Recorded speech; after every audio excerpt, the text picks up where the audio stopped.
Hey y'all, it's Jennifer. Welcome back to my channel. We're in a different setup today because I wanted to show you my reading journal. I have used a reading journal in the past, but I don't think I have ever shown it on the channel just because it's always been more functional than pretty. And I kind of on a whim last week decided that I was actually going to do kind of a reading bullet journal in the style that a lot of booktubers do, and it was really hard work. So I just wanted to show you a flip through of the spreads. I did not actually film, but maybe a couple of them. It took a really long time to do each spread, and I don't know why, but it felt like the footage that I took was just not cohesive. So we're just gonna do a flip through. I normally film in this area for my K-pop journaling channel. Those spreads just take less time to put together, and I feel like I have more of a cohesive thought process when I go into doing those spreads. So this was really wild, truly. It was all over the place, and I was taking inspiration from a lot of different booktubers. So let's go on and get into this.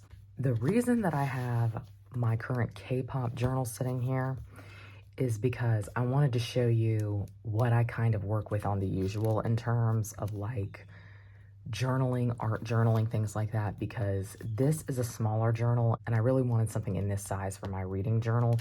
But the reason that I didn't go with something like this, even though I really like the idea of using it as a planner and like as a daily log, and I love something that doesn't have a blank page. That's kind of why I like something like this, because there's just a little bit of text on the background.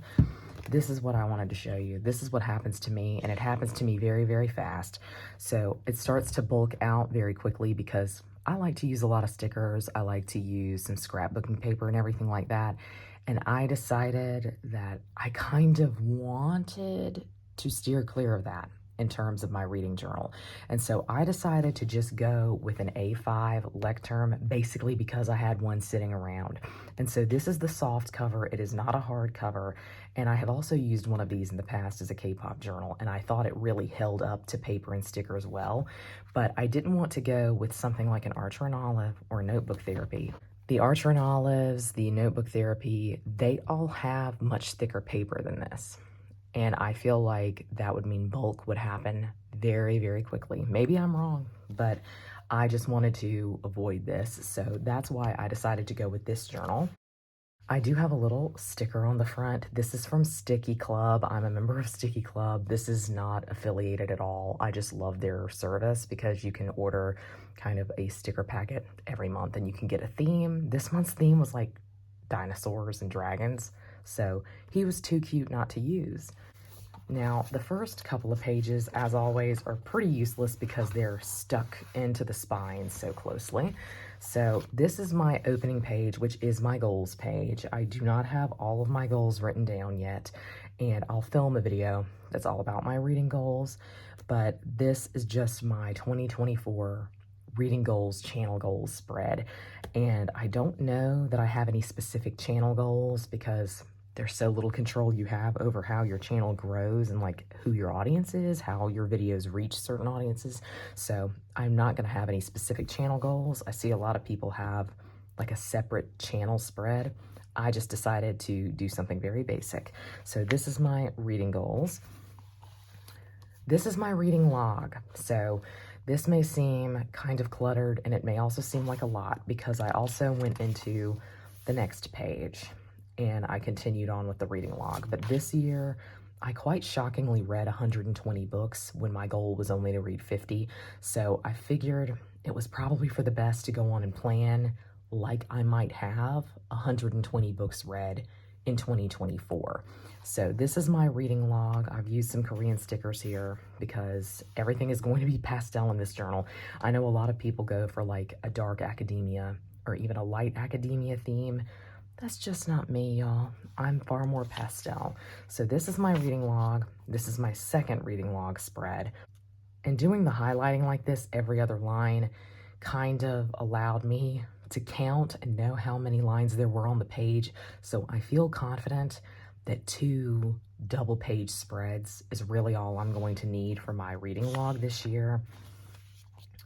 This is just reading 120 books. I decided to make squares for 120 books, but you know, if I don't hit that, I'm not going to be that upset about it. I'm still going to keep my goal at around 50. I think that's probably for the best. But this is just a square page. I see a lot of people use this, and I'm just going to come back in and color these in as I read books. I did like little slight journaling here because I really did not know how I wanted to color code this. I was originally leaving this space to color code, and I thought I was going to color code by genre. I don't think I'm going to do that. I do read all over the place, and I read a bunch of different genres, but I feel like at the end of the day, I'm always going to read at least probably 60% fantasy. And so I know that the majority of these would be colored with the fantasy marker or the fantasy romance marker. So I feel like that just wasn't useful to me. What might be more useful to me is if I color in these squares by month. Like if I start out and just go through January, if I read 8 books in January, yay. Then February, March, because then that would be a nice visual representation of the amount of books that I read every month. And I have never tracked that before. I'm not someone who feels like you need to hit a certain number of books read in a month. So I've never actually tracked that anywhere. But that is this spread, and I feel like this is probably going to be one of the more useful spreads. Then we have DNFs. Now, I know it looks like I'm saying, wow, I expect 2024 to be a really terrible reading year by having a 2-page spread for all of the DNFs. But I also have never tracked DNFs anywhere. And so sometimes I look at books on my shelf and I think, did I pick that up? And if I did, I know I didn't finish it. But was it a hard DNF? Like, how was I feeling? Did I really feel like I wasn't going to come back to it? So this spread is one I actually need to fill in at the top here because I just put the book title. I did not put anything over here. I didn't know if I wanted to say like date that it was DNF'd, but I think what I'm going to put is whether I feel like I will come back to the book or not, because there are a lot of times that I say I'm DNFing something, but I kind of am generous with it and I think this was just the right book at the wrong time and I'll come back to that. And I think I need to be more honest with myself when I DNF something and know that I'm probably not going to come back to it. So that is my DNF spread. I just love this because I love Kuromi. She's my big theme for the year, I guess. This is my anticipated reads spread, and this is the one that I am a little bit disappointed in, mostly because of my writing. I went with kind of the nib tip rather than the brush tip end of the marker in order to get my writing just a little bit more precise on this spread, but I think it means that you genuinely cannot see my writing, especially in the color that it's in. If it was in black, I don't think there would be an issue, but given that it's in mint green, I just feel like the spread is a little bit dull, and I can see right now that it really doesn't show up on camera that well, but I just made a little square for each month of the year to write down my anticipated reads of the year. I have not gone in and filled this out yet. I only knew a couple, and really generally throughout the year, I kind of go through quarters. So I have anticipated reads for maybe the first 3 months of the year, then the second 3 months, or even seasonally. So the back half won't be filled out probably until midway through the year.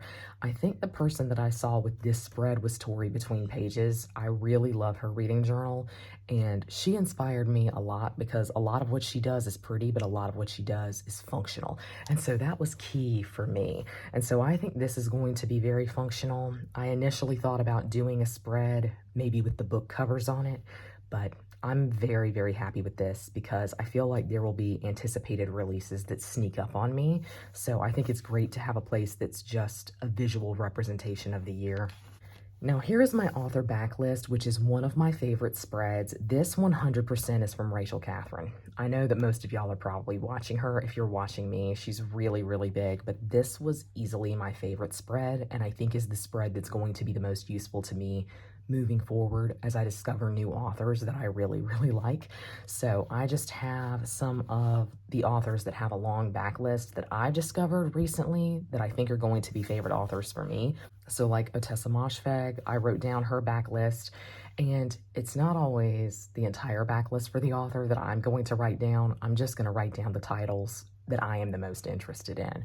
And so that's what I did for her, and I have highlighted the books that I have actually read, so I have a visual cue to know what's left for me from an author when I'm really excited and I want to read a book that I feel like might be a guaranteed win, something from a favorite author. I can just kind of look at this spread and see which ones I haven't read. There are so many authors I need to do a small box for, and so I left the next couple of pages blank for this to continue on, as I really do think this will be useful, and I expect in the new year to find more authors that I'm going to be really excited about, so I wanted to have a space to put all of their backlist books. Next, we have another of my favorite spreads, which is my Around the World spread. This is not a very strenuous challenge, I want to say, but over the past couple of years, I've wanted to make a more concerted effort to read more translated fiction, specifically modern translated fiction, to kind of get a handle on what's going on in other parts of the world in terms of literature. And I did really, really well on this in 2022, I think. But this year, 2023, went off the rails, and I think I read maybe a handful of translated books, if that. So I just printed out a kind of color in the world map and stuck it in. And I've seen several booktubers do this. I can't remember who I originally saw, but the goal will just be to color in the country as I read something from that country. And I have a few things lined up. I'm really excited for the new year. I have at least 4 different European countries that I have never read from lined up. And I have, I think, 3 South American countries lined up. So I need to start looking at the rest of the world. Another of my goals this year, you might have seen it on my goals page, is just to read what's on my shelf. So this will probably not get that far this year, but I don't expect this reading journal to get filled up. So hopefully this is something that I can use moving forward. And of course, it cut right down the middle, probably the majority of the countries that I'm reading for the first time. I think I have Ukraine, I have Romania, I think maybe even Czech Republic, which I guess is right there. But that is just kind of sad that it cut down the middle of most of the countries I think I had lined up. But I'm excited about this, and I think this will look really nice once it's all filled in. But 100%, this is a goal that cannot be achieved in 2024 alone. Next, we have my series tracker, which is another of my favorite spreads, mostly because of him. Look at him. I mean, he is just a precious little angel. Anyways, this is my series tracker. I also wanted to leave a lot of space for this because I've been doing a lot of series reading in the past couple of years, and I've done really remarkably well in 2023 with immediately carrying on with a series. That's normally what I'm guilty of. I'll read the first book and say, oh, that was good, and then never carry on, and I don't feel any urgency to carry on with the series. So I wanted to have a space where I could look at a series list, and maybe knowing something is only a trilogy would be less intimidating to me, and that would be more encouraging for me to carry on with.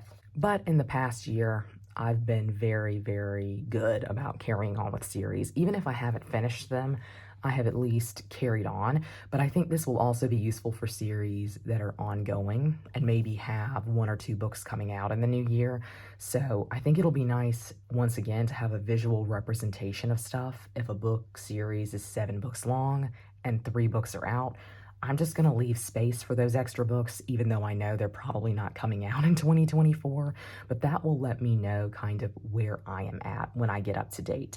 Main goal for the first month of the year has got to be Crescent City, because I never read House of Sky and Breath, and the 3rd book is coming out at the end of January, so I have a lot of catching up to do.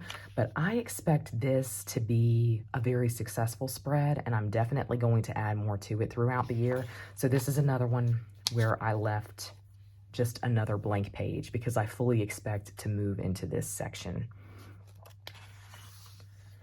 Next, we have my video ideas. So this is a spread that I think is a really great idea and is going to be really useful. This is another spread idea I feel like I semi-stole from Tori Between Pages, but I think hers were just in blocks. I decided to give myself an entire column because I wanted to have space to write some of what would go into the video, if that makes sense. This is what I'm going to use largely the back half of the journal for, I think mainly is going to be video ideas, because I often have like a list of books that I'm trying to recommend, or I have things that I know I want to say, notes that I need to take. And so I've always felt like I needed a space to write that down physically, and that's definitely going to be part of this reading journal.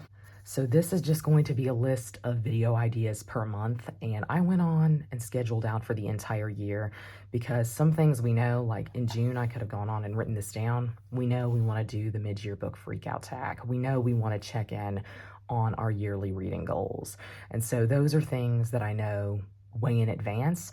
Something like April, I know I have The Familiar by Leigh Bardugo, my most anticipated read of the year.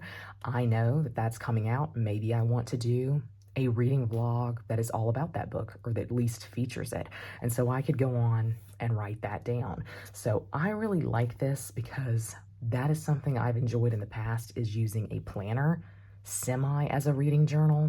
So I'm not going to use any calendar pages in this reading journal. I've kind of decided I don't think that's necessarily as useful because I can track that elsewhere. This is the back half of the year. Once again, you can go on and fill out December. I mean, we know that we always want to do end of the year content in December, so I could go on and write some of that down. I don't think I'm in danger of forgetting it, but you never know. So here's one of my other favorite spreads, and this is the spread that I decided to try out the book covers with. And I'll be real with you, I think that was very tedious, and I don't necessarily think that moving forward I'm going to create any more spreads with the book covers. I think they're really cute. I think they're really cute, but it was hard to size them down, and then it was hard to cut them all to the same size because my paper cutter doesn't cut straight. That's the story of my life. I think anyone who has a paper cutter knows what I'm talking about. This is my Unhinged Women spread. I know some people call this like Women versus the Void or Sad Girl Lit, but I prefer to call it Unhinged Women. And this is definitely one of my favorite subgenres of literature, and I became obsessed with it in 2022, and this year I remained completely obsessed with it. And so I want to make a concerted effort to get to some of the ones that are on my TBR. This is not necessarily my goals list for 2024. I'm going to have a separate spread that's all about the 24 books that I want to read in 2024, but I decided to try first here with the book covers, and I don't know. I think it's cute. I think it's nice because it's really a nice visual, but at the same time, it was really tedious to get done. And I just don't think I'm going to carry on with that unless I decide to put like a cover on my review spread. But I kind of envision my review spreads as being a little bit more collage based. So that is my last spread in this journal, but this spread here I have saved for my 24 books that I'm going to read in 2024. The reason I haven't set this up yet is because I don't know how I want to do it. I thought I was going to print off all of the covers, and now I don't think I will. I think I'll just draw a bookshelf or a stack of books and write in all of the titles. So that's what I'm going to do next. I'm really thrilled about this because I think a lot of the area that I am going to want to fill in and write on happened here towards the front of the book where there's not going to be a lot of bulk. So that kind of allows me to make the back half of the reading journal, to make each month or each spread on each book or on video ideas. That will allow me to make them a little bit more creative. And then if this is what we wind up with, I'm okay with that. So I really do want to incorporate some stickers and stuff like that, but I know how it gets very, very quickly. And then the spine, as you can see right there, that starts to break. So that is one of my concerns about this, and we'll see. I can check in maybe halfway through the year. We can see how this is going. I think this will work out a lot better than the other journal that I had planned, as this was my initial thought, which is a daily planner. And I just thought I was going to make this far more functional, and I kind of decided on a whim it needed to be pretty. So that's why I decided to go with this one, but I also just really did think about the fact that once this had any level of sticker or washi tape on it, it was probably going to put a lot of stress on the spine. And so I decided to go with a journal that I know was designed to deal with that. Now, in some ways, I'll tell you, I kind of wish this was a hardcover. In others, I am just very, very happy with it because I appreciate the flexibility of a soft cover journal. But that is my 2024 reading journal. I have never done this before, so we will see if I really stick with it. But I am very, very happy with it right now. It took a long time to set up and to get to be the way that I like it, so I hope that it's something that I continue to use. But I'm really excited to get into it. This is one of the best parts of going into the new year, is all of your planners and your new diaries. It is so exciting to me. So I would love to know down below what spreads you use in your reading journal. I would love to know if you have a reading journal at all. But that's going to be all from me today. I hope you're all having a great week. Happy reading. Goodbye.